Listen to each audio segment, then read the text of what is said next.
Hello, I'm Bernard Norcott-Mahany. I work at the Blueford branch of the Kansas City Public Library.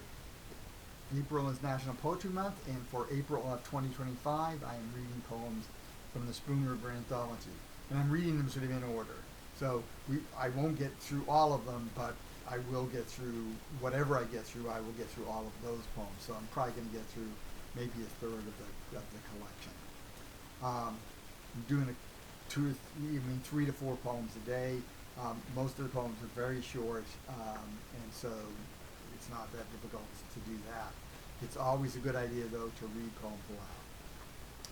So today, the premise of Spoon River, in case you haven't seen the earlier episodes, is we are wandering through the hill, which is the graveyard, overlooking Spoon River, the town, and Spoon River itself. As we stop at gravestones and we see the name, we imagine the people then speaking to us.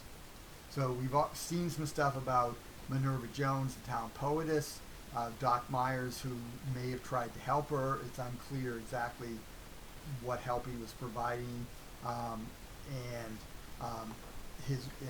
Doc Myers' wife's reaction to that.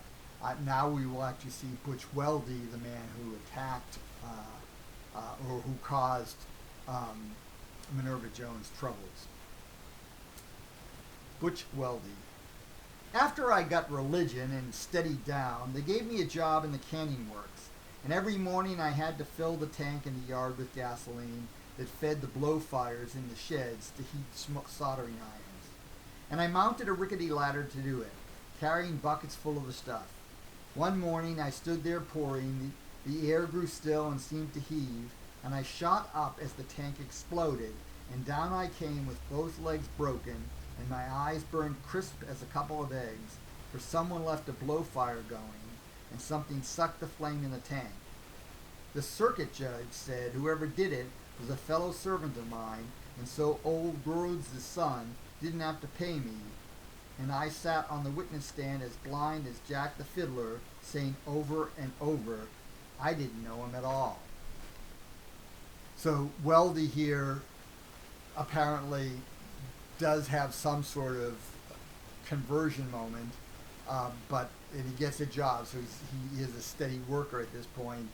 But through some carelessness either on his part or sounds like it's compounded on carelessness by someone else, he was in an explosion at the canning works. He didn't die instantly from that, but it basically left him, unable to earn a living and quite broken.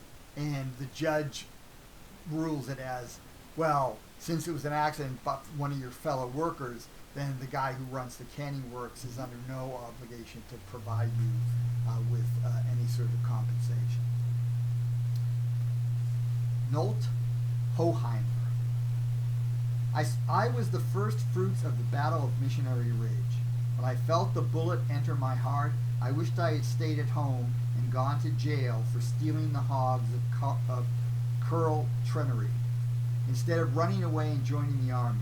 Rather 1,000 times the county jail than to lie under this marble figure with wings and this granite pedestal bearing the words Pro Patria. What do they mean anyways? So here, a guy who committed a crime, would have gone to jail, would have gone to prison, but was allowed to join up with the Illinois militia for the Civil War, where he was killed. And so because he was killed in the Civil War, he gets sort of a hero's monument, but he didn't even know what it means, right? For your country, or in this case, for his country. And then the third poem for today, Lydia, Puckett. Knowlt Hoheimer ran away to the war the day before Curl Trenery swore out a warrant through Justice Arnett for stealing hogs. But that's not the reason he turned a soldier. He caught me running with Lucius Atherton. We quarreled, and I told him never again to cross my path. Then he stole the hogs and went to the war. back of every soldier is a woman.